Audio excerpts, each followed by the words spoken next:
Went up downtown. Went up downtown. Went up downtown. Went up downtown. Went up downtown. I want to save my soul.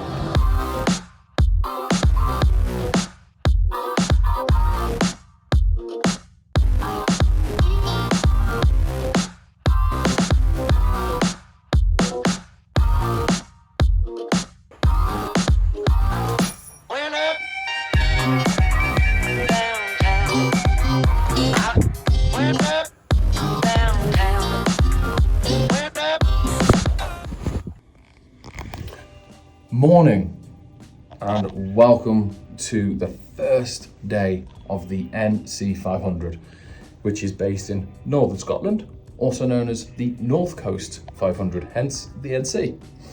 I'm currently staying in Inverness, which is considered the setting off point for the NC 500. I'm staying in the Radisson, as you can tell, it's very nice. It's 120 for the night. You can get a little cheaper. There was a Premier Inn with parking. I wish I'd have gone there because I'm parked on the street, which is not great for what I've got in my truck. But nonetheless, we are at Inverness, and our next point from Inverness is to Applecross, which is far west. I'm exhausted still, as it took me 8.5 hours to get from Shrewsbury to Inverness. Now I'm still tired and I'm still exhausted from this, but fingers crossed, a good old coffee, some food, we'll get some fuel in the truck and we'll head out and it'll be all a-okay. I'm just hoping the weather stays on our side because Scotland is pretty much known for having a great filter over everything. So fingers crossed. After leaving the hotel, getting coffee, food and a sneaky energy drink, I was on my way to the first stop, just 20 minutes away from Inverness. First stop off on the drive.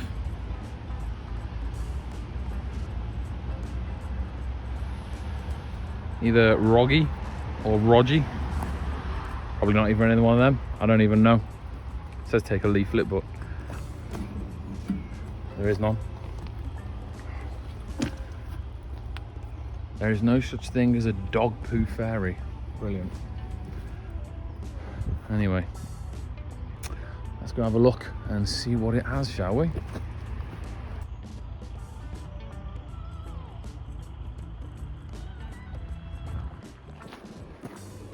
This place really is something else. Look at it, it's just, I don't know.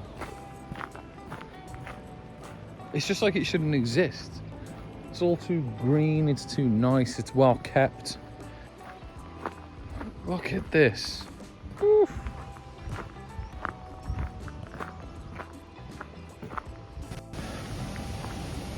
And here we are.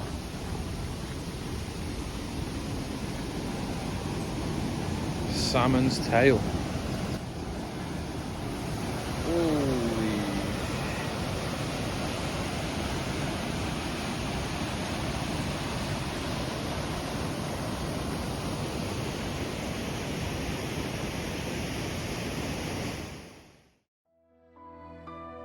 In the heart of Scotland's Highland embrace, where the ancient woodlands hold their secrets close and the river's tale of time unfolds, there lies a hidden sanctuary known as Rogie Falls. It is as if nature herself dipped her brush into the very essence of wonder and painted a masterpiece of water and stone. Standing on the bridge, looking out to the rushing waters below, there is such a sense of tranquility that can only be felt in a place like this. True peace of mind.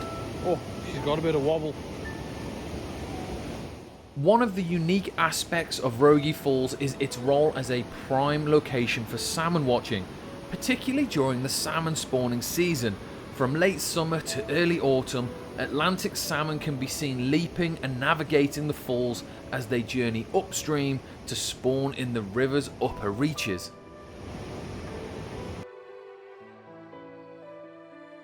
The lush environment around Rogie Falls is typical of the Highland landscape, featuring a mix of coniferous and deciduous trees, including native Scots pine, birch and oak.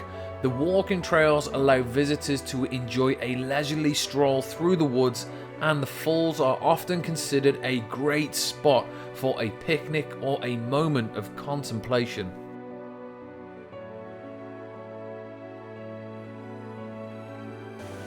After spending time here hidden away in nature, it really is hard to put this place into words, but with this being the first stop of the journey, it's going to take some beating.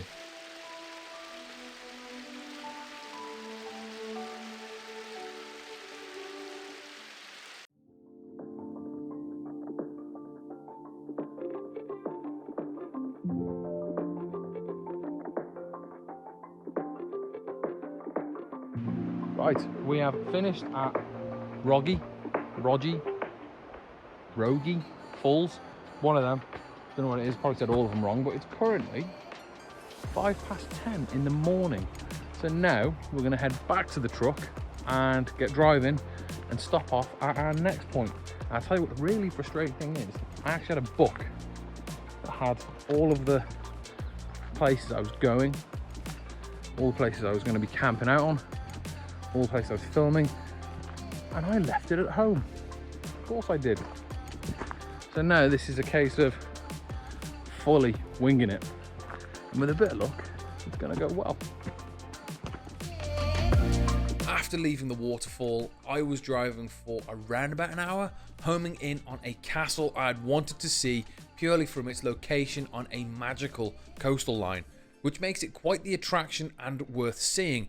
And the castle in question is Strom Castle. However, I did make a short stop at a village that had a spa, and I had to get some important supplies, such as energy drinks and of course a bag of Haribo.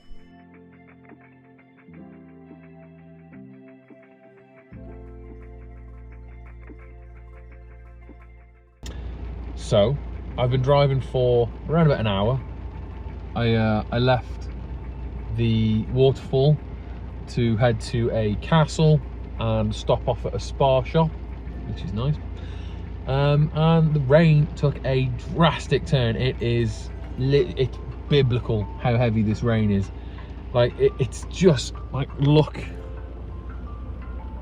it is phenomenal. It's so wet. I'm just hoping that by the time it gets to where I'm stopping off tonight, that the rain stops as I'm camping. But push comes to shove, I will just end up staying in the car. So, but to the shop.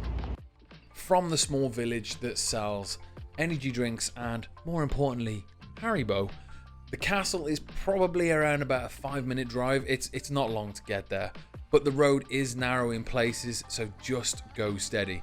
And the parking there is minimal, but there is a pull-in that you can use.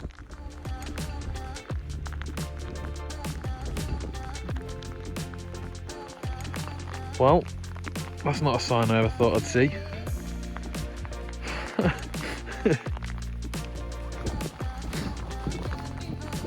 Strom Castle. No drones. Wow. Good job I haven't got my drone. Couldn't use it anyway. Weather's shocking. Strom Castle, situated on the western coast of Scotland, overlooking Loch Carron, holds within its walls a storied history that spans centuries.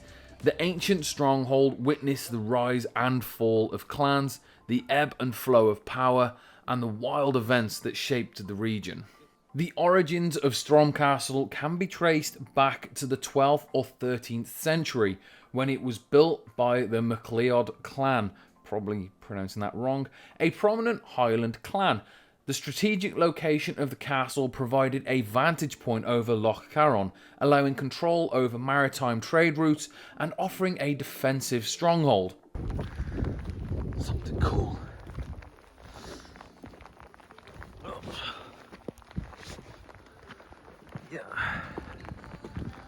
Yeah.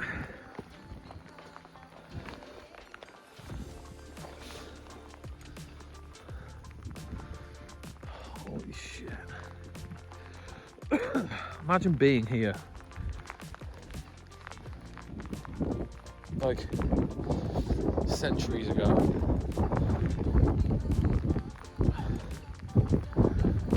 And this is where you look out. It's just amazing.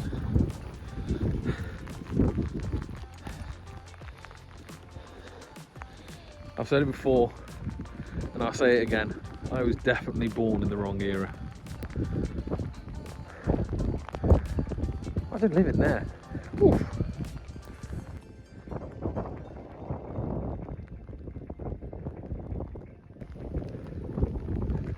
Oh, it's so cool. In the 16th century, Strom Castle changed hands as the MacLeods, I'm definitely still pronouncing that wrong, lost their influence in the region. The castle came under the control of the Mackenzies, a powerful clan that expanded their dominion in the Highlands. During this period, the castle underwent alterations and additions, reflecting the architectural trends of the time. Now that I'm completely saturated, it's time to make our move to the final resting point for the night, Applecross. I'm still keeping my fingers crossed at this point, hoping the weather will change for the better, but I got a feeling it won't. When I heard about the Applecross Pass and saw the pictures, it looked amazing. It was one of the places I was keen to see while on the drive, but what you're seeing is not what I saw. I saw nothing but rain and wind, and the weather really was against me, and this was my first day as well. It was unbelievable. The Applecross Pass, also known as Bealach na Ba, I really hope I'm getting that right, is a stunning and renowned mountain pass situated in the Scottish Highlands. Its name, Bealach na Ba, translates to Pass of the Cattle, which reflects its historical significance as a route for moving livestock between different regions. The pass is located in the Western Ross area of the Scottish Highlands, connecting the village of Tornapress and the remote coastal settlement of Applecross. But not all hope is lost. Later on in the series, I have to make my way over the pass again, and the next time I do it, the weather is on my side. So just keep a lookout for that. Just made it to Applecross, down the pass. There is a name for it. I probably put it in a voiceover because I have no idea how to pronounce it. I think it's called the Applecross Pass, I think, and that's a sort of English name for it. And my brakes did not like that. I am going around in a Ford Ranger, and my brakes did not like that. Coming down that pass anyway, that was really something.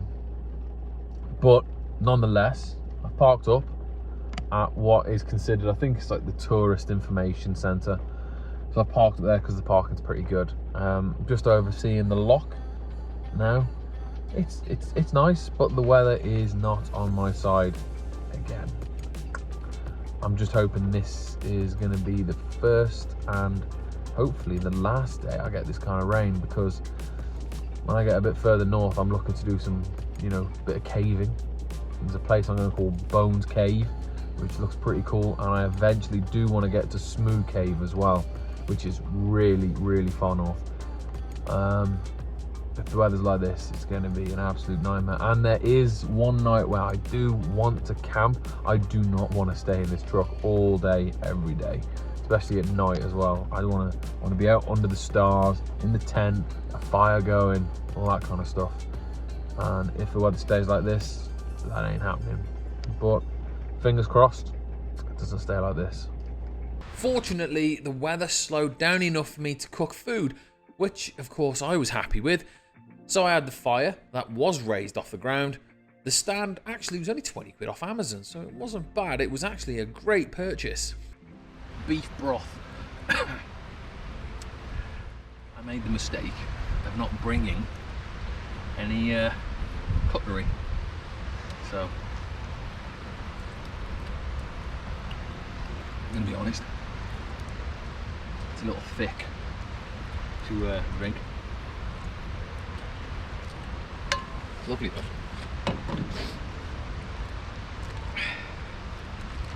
bacon, bacon,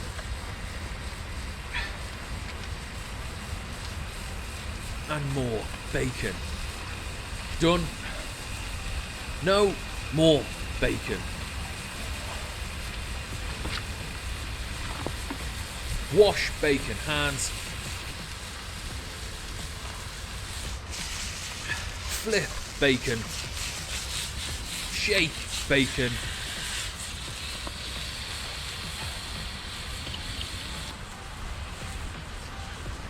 We are out in the wilderness. I don't have any cutlery, so I've got a stick. A bacon stick.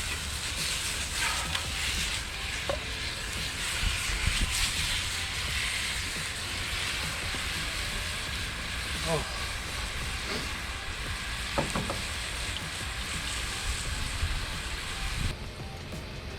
This was one of those moments where I really start to appreciate the whole food delivery thing. When you have to get the fire going, cook the food, quite literally in the wild and in the rain, I start to realise how easy I have it back home. But at least I have bacon, which makes it all better.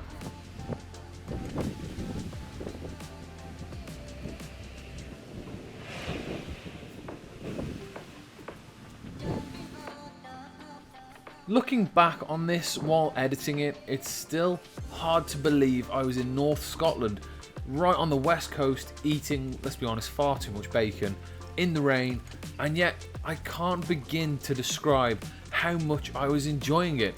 Getting away from all the cities, the people, the madness. Here it was just peace and quiet, something I think we all look for in today's world.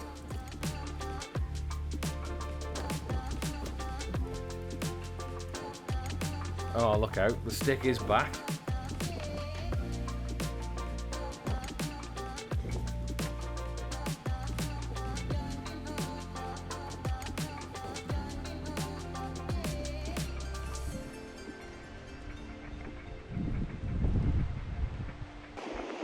And that's it, day one completed. We've been to a waterfall, we've done the castle that was right on the coast, and we've done the Applecross Pass.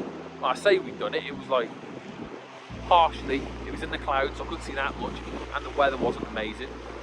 But nonetheless, tomorrow, because I'm going to the Isle of Skye, that means I have to go back over the Applecross Pass, and hopefully, fingers crossed, it's actually going to be some good weather. But for now, day one is completed, and I'll see you for day two.